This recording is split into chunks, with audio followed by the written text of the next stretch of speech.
नमस्कार आप सभी को। स्वागत है आपका श्री साईं सचरित्र के पाठ 9। यह पाठ प्रथम सोपान से है। तो चलिए शुरू करते हैं पाठ 9।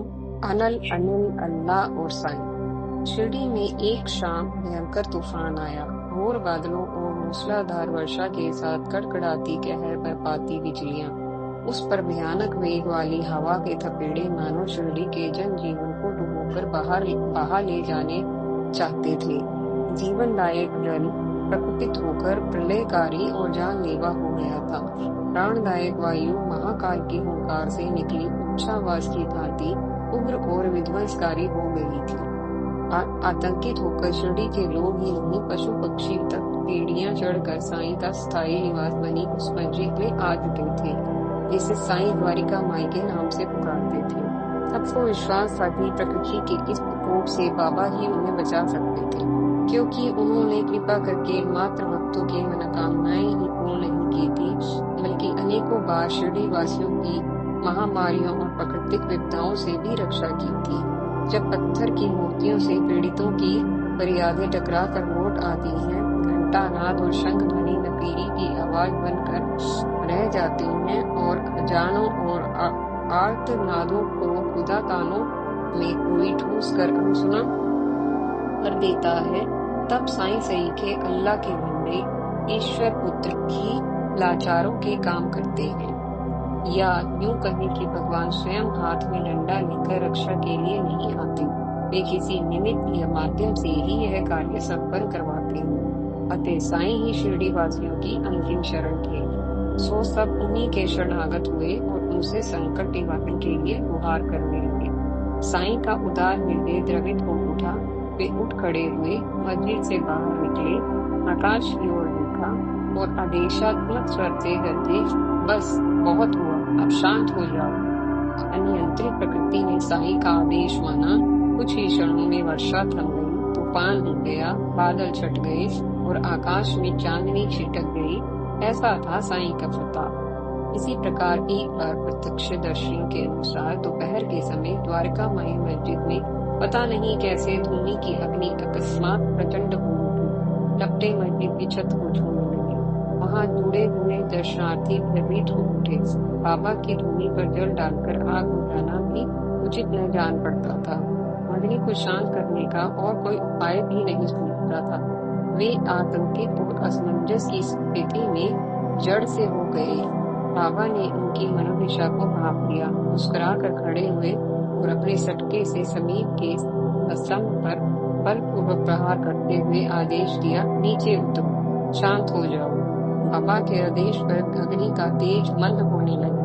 कहते हैं जैसे जैसे बाबा स्तंभ पर सटके से प्रहार करते थे, अग्नि की लपटें शांत और नीची होती जाती थी। आखिर जरा सी देर में धूनी की अग्नि शांत होकर यथावत हो गई। सारे दर्शनार्थी अवाक देखते रह गए। ऐसा था साईं का तेज। अनल यानी आग और अनिल यानी हवा, वरुण यानी कि जल सहित उनका आदेश मानते थे। ऐसे समर्थ देवता भी जिसकी आज्ञा का अनुसरण करे, वह कोई सामान्य फकीर कैसे हो सकता है? वह ईश्वर पुत्र ही हो सकता है, भगवान का मानवीकरण या उसका अवतार, अल्लाह का बंदा, जिसे अल्लाह अपने चाहने वालों का ख्याल रखने के लिए चुनता है। वह मोहम्मद हो सकता है, ईसा हो सकता है, साईं हो सकता है। विश्लेषण: समूचा ब्रह्मांड पंच महाभूतों से निर्मित है। हमारा शरीर भी। इन्हें पंच तत्व भी कहते हैं। योग विद्या द्वारा सूक्ष्म शरीर पर अधिकार पाया जा सकता है।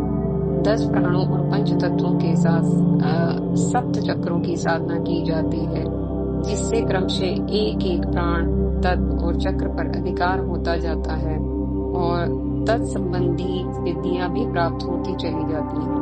उदाहरण के लिए हमारे शरीर में रहने वाली प्रमुख 5 वायुओं में से एक उदान वायु, जो हमारे शरीर को गुरुत्वाकर्षण के विरुद्ध संतुलित रखने और उठाए रखने का कार्य भी करती है, पर और वायु तत्व पर यदि अधिकार प्राप्त कर लिया जाए तो आकाश गमन, हवा में उठ जाना तथा पर काया प्रवेश आदि सिद्धियां संभवतः होती हैं। गुरु गोरक्षनाथ और गुरु मछेंद्रनाथ आदि इसी प्रकार के सिद्ध योगी हुए हैं। गोरक्ष संहिता में तो कहा भी गया है, प्राणम तत्र विलीये पंचघटिकम चिंतान्वितं चर्ये दीक्षा खे गमनम करोति यामिन स्याद्वाय धारणा। अर्थात मन प्राण सहित स्वयं को भी वायु तत्व में लय कर देने से 5 घड़ी के पश्चात वायुनी धारणा हो जाती है। इससे आकाश गमन की शक्ति प्राप्त होती है। योग तत्वोपनिषद में तो और भी विस्तार से बताया गया है कि वायु की धारणा शक्ति के शनि शनि बढ़ते जाने से क्रमशः यानी आसन पर बैठे योगी के शरीर में कंपन होने लगता है। अधिक अभ्यास होने पर बैठे बैठे ही मेंढक के समान उछलने लगता है और अभ्यास बढ़ने पर वह भूमि से ऊपर उठने लगता है। बहरहाल पुस्तक का विषय योग विद्या नहीं है, अतः विस्तार में न जाकर इस उदाहरण को यही छोड़ते हुए मूल विषय पर लौटते हैं। यह तय है कि योग विद्या में तत्व प्राण व चक्र साधना सिद्धिदायक है। साई का जल तत्व, अग्नि तत्व, वायु तत्व पर अधिकार होना उपरोक्त घटनाओं से सिद्ध होता है। अग्नि वर्षा तूफान को आदेश मात्र से नियंत्रित कर लेना और पृथ्वी में चिमटा घुसेड़ कर अग्नि यानी अंगारा निकाल लेना या सटका मारकर पानी निकाल लेना आदि चमत्कार भी साई के लिए संभव होना इस बात के प्रमाण है कि साई की योग विद्या में अच्छी पहुंच थी। दूसरी बात, मंत्र बल, आत्म बल, योग बल, इन तीनों बलों में ही इस प्रकार के असंभव कार्य भी संभव होते हैं। साईं के पास योग बल ही नहीं आत्मबल भी था। आत्मबल के विकसित होने पर अपनी संकल्प शक्ति को दृढ़ करके किसी भी जानवर या बेजान सत्ता यानी कि प्राणी, पदार्थ, वस्तु, शक्ति को वश में किया जा सकता है। सम्मोहन वशीकरण विद्या इसका एक छोटा सा चमत्कार है। मंत्र भक्त साईं के पास था या नहीं इस विषय में प्रमाण नहीं मिलते, क्योंकि किसी ने उन्हें मंत्र साधना एवं मंत्र प्रयोग करते नहीं देखा।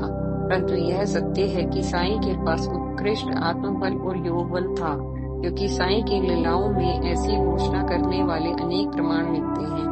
कुछ सौभाग्यशाली लोगों ने साईं को अद्भुत ढंग से योगिक क्रियाएं करते हुए तथा यौगिक चमत्कार दिखाते हुए देखा भी था। यह चर्चा आगे करेंगे। अतः यह मात्र भक्तों द्वारा महिमा मंडित करने के लिए किया गया वाग विलास काल्पनिक प्रचार नहीं है। चलिए, इसके साथ ही पाठ 9 यहाँ समाप्त होता है। तो हम मिलते हैं आपसे अगले पाठ नंबर 10 साईं के यौगिक चमत्कार में। तब तक के लिए आपका बहुत बहुत धन्यवाद।